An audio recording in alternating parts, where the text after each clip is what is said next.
नमस्कार प्यारे दर्शकों, आज की तारीख है 26 अगस्त 2025, दिन मंगलवार। हिंदी पंचांग के अनुसार आज है भाद्रपद माह के शुक्ल पक्ष की तृतीया तिथि है। तो आइए बिना किसी देरी के शुरू करते हैं आज की खास खबरों का सिलसिला। लेकिन उससे पहले यदि आपने अभी तक हमारे चैनल को सब्सक्राइब नहीं किया है तो कृपया अभी सब्सक्राइब करें और इस वीडियो को लाइक भी जरूर करें। और हाँ, आप ये वीडियो उत्तराखंड के किस जिले से देख रहे हैं हमें कमेंट बॉक्स में जरूर बताएं। तो चलिए शुरू करते हैं। दिल्ली बैठक से लौटे त्रिवेंद्र, नाराजगी की अटकलों पर बोले सच। दिल्ली में उत्तराखंड बीजेपी नेताओं की बैठक के दौरान त्रिवेंद्र सिंह रावत के अचानक लौटने से नाराजगी की चर्चा तेज हुई थी। हालांकि त्रिवेंद्र ने स्पष्ट किया कि व्यस्तता के कारण उन्हें तुरंत जाना पड़ा, इसमें नाराजगी की कोई बात नहीं है। वहीं हरक सिंह रावत द्वारा लगाए गए 30 करोड़ की एफडी के आरोप पर उन्होंने कहा कि पार्टी ने पारदर्शिता से चंदा चेक द्वारा लिया था। संगठन के पास 27 करोड़ रुपए चेक के माध्यम से आए और ये सब ऑन रिकॉर्ड है। थराली में भूस्खलन से हड़कंप, एसडीएम ऑफिस पर भी आई आपदा। 22 अगस्त की रात थराली आपदा ने कई घरों और दुकानों को तबाह कर दिया। एक युवती की मौत हुई और एक व्यक्ति की तलाश जारी है। 25 अगस्त को तहसील कार्यालय में प्रभावित लोग नुकसान बता रहे थे, तभी अचानक ऑफिस के पीछे भारी भूस्खलन हुआ। अफरातफरी में कर्मचारी और एसडीएम पंकज भट्ट दस्तावेज व सीपीयू उठाकर बाहर भागे। उनका ये वीडियो सोशल मीडिया पर वायरल है। हालांकि एसडीएम ने कहा कि सभी जरूरी दस्तावेज सुरक्षित हैं और प्रशासन युद्ध स्तर पर राहत कार्य कर रहा है। उत्तराखंड बीजेपी में बड़ा बदलाव, जल्द घोषित होगी नई कार्यकारिणी। भाजपा संगठन उत्तराखंड में जल्द नई प्रदेश कार्यकारिणी की घोषणा करने जा रहा है। बताया जा रहा है कि सूची फाइनल हो चुकी है और इसी सप्ताह इसका ऐलान होगा। दिल्ली बैठक में वरिष्ठ नेताओं ने प्रदेश संगठन की नई टीम पर मंथन कर अंतिम रूप दिया। प्रदेश मीडिया प्रभारी मनवीर चौहान ने पुष्टि की कि घोषणा 3-4 दिन में होगी। इस कार्यकारिणी में 6 उपाध्यक्ष, 6 मंत्री और 4 महामंत्री शामिल होंगे। साथ ही मोर्चों के पदाधिकारियों को मिलाकर करीब 30 पदाधिकारी और 100 सदस्य होंगे। हरक सिंह फिर सियासी सुर्खियों में, तीखे बयानों से बढ़ी हलचल। उत्तराखंड की राजनीति में हरक सिंह रावत एक बार फिर आक्रामक तेवरों में नजर आ रहे हैं। उन्होंने कहा कि माला तब पहनूंगा जब बीजेपी की अंत्येष्टि कर दूंगा। साथ ही 30 करोड़ की एफडी और खनन कारोबारियों से चंदा लेने का आरोप लगाया। भाजपा नेताओं ने इसे उनकी खींच बताया। जानकार मानते हैं कि कांग्रेस में दोबारा विश्वास बनाने और सुर्खियों में रहने की उनकी ये रणनीति है। उनके बयानों का समर्थन हरीश रावत, प्रीतम सिंह और यशपाल आर्य जैसे दिग्गज नेताओं ने भी किया है। ऐतिहासिक नंदा देवी मेला 28 अगस्त से होगा शुरू, सीएम धामी करेंगे उद्घाटन। अल्मोड़ा में 28 अगस्त से 3 सितंबर तक नंदा देवी मेला आयोजित होगा। मंदिर समिति ने तैयारियां पूरी कर ली है और मुख्यमंत्री पुष्कर सिंह धामी उद्घाटन करेंगे। मेला परिसर के साथ Adams inter college, Malla Mahal और मुरली मनोहर मंदिर में भी कार्यक्रम होंगे। इसमें लोक गायक और कलाकार झोड़ा, चांचरी, भगनौल व छपेली जैसी परंपराओं को जीवंत करेंगे। कदली वृक्ष दुला गांव से लाकर मां नंदा सुनंदा की मूर्तियां बनाई जाएंगी। 3 सितंबर को भव्य शोभा यात्रा व मूर्तियों के विसर्जन के साथ मेला संपन्न होगा। गंगोत्री यमुनोत्री हाईवे पर भूस्खलन और भूधंसाव, बोल्डर गिरने से यातायात ठप। लगातार बारिश से गंगोत्री और यमुनोत्री हाईवे जगह जगह बंद हो गया है।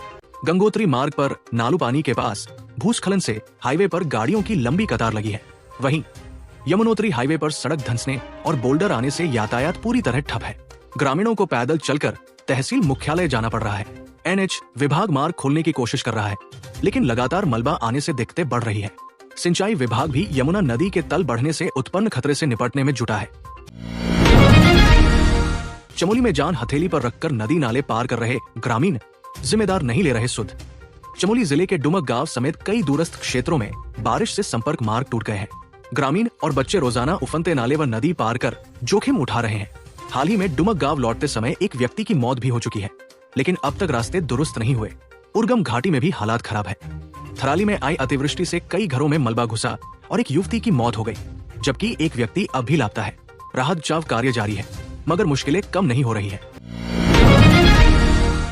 26 अगस्त को कांग्रेस का राजभवन कूच, कानून व्यवस्था और आपदा प्रबंधन पर गरजेंगे कार्यकर्ता।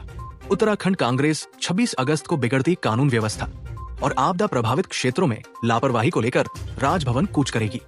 प्रदेश उपाध्यक्ष सूर्यकांत धस्माना ने कहा कि राज्य में अपराध बढ़े हैं और भाजपा नेताओं का नाम सामने आ रहा है। अंकिता भंडारी हत्या से लेकर हरिद्वार की मासूम से दुष्कर्म जैसे मामले भाजपा के संरक्षण की पोल खोलते हैं। उन्होंने कहा कि चारधाम यात्रा मार्ग व संपर्क सड़कें जर्जर है। कूच में करण माहरा, हरीश रावत, यशपाल आर्य और प्रीतम सिंह समेत कांग्रेस के दिग्गज नेता शामिल होंगे। थराली पहुंचे सांसद अनिल बलूनी और मंत्री धन सिंह, आपदा प्रभावितों से मिलकर जाना हाल। सांसद अनिल बलूनी और मंत्री धन सिंह रावत ने आपदा प्रभावित थराली का दौरा कर पीड़ितों से मुलाकात की। प्रभावितों ने कहा कि अतिवृष्टि और सैलाब में उनके मकान मलबे में दब गए और सब कुछ खत्म हो गया। बलूनी ने भरोसा दिलाया कि केंद्र और राज्य सरकार दुख की इस घड़ी में हर प्रभावित के साथ खड़ी है और हर संभव मदद दी जाएगी। उन्होंने राहत शिविर में रह रहे लोगों का हालचाल जाना और उनकी समस्याओं को सुना। इस दौरान उन्होंने प्रभावितों को पुनर्वास और सहायता का आश्वासन भी दिया। स्याना चट्टी में झील बनने का खतरा बरकरार, गड़गार गदेरे से फिर मलबा और बोल्डर। स्याना चट्टी में रविवार सुबह यमुना नदी के मुहाने पर कुपड़ा क्षेत्र से आए मलबे और बोल्डरों ने जल प्रवाह को बाधित कर दिया। इससे नदी का स्तर बढ़ने लगा और झील बनने का खतरा फिर खड़ा हो गया। कुछ होटलों के निचले तल में पानी घुस चुका है। सिंचाई विभाग के ई पन्नी लाल ने बताया कि कुपड़ा खड्ड पर पोकलेन मशीनों से मलबा हटाने का काम चल रहा है, लेकिन बीच में बड़े बोल्डर और रुक रुक कर बारिश से दिक्कत हो रही है। ग्रामीणों का कहना है कि अभी भी खतरा पूरी तरह टला नहीं है। सतपुली में गुलदार का आतंक, टेंट फाड़कर सो रहे मासूम पर हमला। सतपुली मल्ली में देर रात गुलदार ने टेंट फाड़कर 7 साल के बच्चे पर हमला कर दिया। घटना रात करीब 11:30 बजे हुई, जब सूरज सिंह पुत्र तिलक सिंह अपने परिवार संग टेंट में सो रहा था। गुलदार ने बच्चे को घायल कर दिया, जिसके हाथ में गंभीर चोटें आई। उसे तत्काल अस्पताल ले जाया गया। क्षेत्र में लगातार हो रही घटनाओं से ग्रामीण दहशत में है। वन विभाग ने पिंजरे और ट्रैप कैमरे लगाए हैं तथा गश्त तेज कर दी है, लेकिन लोग अब भी असुरक्षित महसूस कर रहे हैं। पिथौरागढ़ मुनस्यारी के बीच जल्द हेली सेवा, लेकिन ब्लैकलिस्ट कंपनी पर उठे सवाल। केंद्र सरकार ने उड़ान योजना के तहत पिथौरागढ़ मुनस्यारी हेली सेवा के लिए हेरिटेज एविएशन का चयन किया है और उम्मीद है कि 30 सितंबर तक सेवा शुरू होगी। मुख्यमंत्री धामी ने केंद्रीय मंत्री से प्रदेश में हेली नेटवर्क बढ़ाने का आग्रह किया था। हालांकि कंपनी पर उत्तराखंड में उड़ान प्रतिबंध का नोटिस जारी है, क्योंकि उसने बिना अनुमति उड़ान भरी थी। इस चयन पर सवाल उठ रहे हैं। वहीं धारचूला और दिल्ली रूट पर भी हेली सेवा की तैयारी है। रेल मंत्रालय ने अचना टनपुर ट्रेन पर फिजिबिलिटी स्टडी शुरू कर दी है।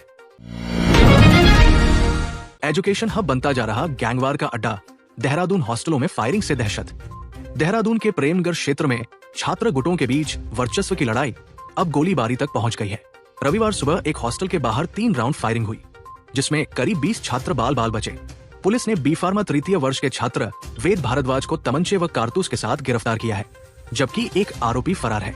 बीते 1 साल में यहाँ 3 बड़ी घटनाएं हो चुकी हैं, जिनमें एक छात्र की जान भी गई थी।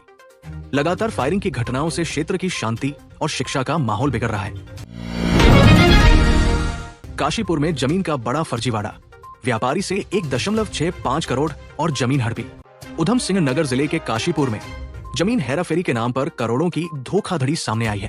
कपड़ा व्यापारी परमार छाबड़ा ने आरोप लगाया कि मोहित, अरविंदर सिंह, बलवंत सिंह और अन्य ने मिलकर उन्हें नकली सौदों के चक्कर में फंसाया। आरोपियों ने जमीन बेचने का झांसा देकर उनसे करीब 1.65 करोड़ रुपए और 3.25 एकड़ जमीन हड़प ली। इस दौरान फर्जी एग्रीमेंट और कूटरचित स्टाम्प भी तैयार किए गए। पीड़ित की तहरीर पर पुलिस ने 6 से अधिक लोगों पर केस दर्ज कर जांच शुरू कर दी है। जसपुर में बस और ट्रैक्टर ट्रॉली की टक्कर, 10 यात्री घायल और 2 गंभीर। जसपुर में रविवार सुबह हरिद्वार से लखीमपुर खीरी जा रही बस ने गेहूं से भरी ट्रैक्टर ट्रॉली को पीछे से टक्कर मार दी। हादसे में 10 लोग घायल हुए, जिनमें 2 की हालत गंभीर बताई जा रही है। बस में करीब 60 यात्री सवार थे। घायलों को जसपुर अस्पताल में भर्ती कराया गया, जहां प्राथमिक उपचार के बाद 8 लोगों को छुट्टी दे दी गई। गंभीर रूप से घायल 2 यात्रियों को हायर सेंटर रेफर किया गया है। घटना के बाद बस चालक मौके से फरार हो गया, जबकि पुलिस मामले की जांच कर रही है। उत्तराखंड में बाढ़ प्रभावितों की मदद को आगे आए फरहान अख्तर, पीड़ितों को दिए फोन। उत्तराखंड में बाढ़ से बिगड़े हालात के बीच बॉलीवुड अभिनेता और फिल्म मेकर फरहान अख्तर मदद के लिए आगे आए हैं। फरहान ने हर्षिल और धराली जिलों के प्रभावित परिवारों को संचार सुविधा बहाल करने के लिए 50 मोबाइल फोन दान किए। ये सहयोग Bharat disaster relief foundation BDRF के माध्यम से पहुंचाया गया। बाढ़ से कई लोगों का सामान बह गया और वे अपनों से संपर्क करने में असमर्थ हो गए थे। ऐसे में ये फोन उनके लिए बड़ी मदद साबित होंगे। फरहान की अपकमिंग फिल्म 120 बहादुर है, जो 1962 की इंडिया चाइना वॉर पर आधारित है। 3 दिन तक भारी बारिश का अलर्ट, देहरादून समेत 4 जिलों में ऑरेंज चेतावनी। मौसम विभाग ने उत्तराखंड में अगले 3 दिनों के लिए भारी बारिश का अलर्ट जारी किया है। देहरादून, बागेश्वर, नैनीताल और पिथौरागढ़ जिलों में ऑरेंज अलर्ट घोषित किया गया है, जबकि अन्य पर्वतीय इलाकों और ऊधम सिंह नगर में येलो अलर्ट है। प्रदेश में कई जगह तेज बौछारें दर्ज की गई। विकास नगर में सर्वाधिक 50 मिमी बारिश हुई।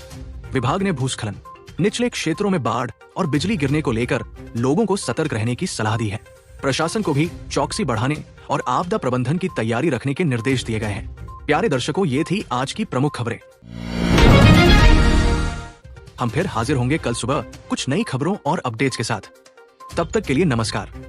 आप देख रहे हैं अपना पसंदीदा चैनल हिमवंत टाइम्स। आओ सोच बदलें।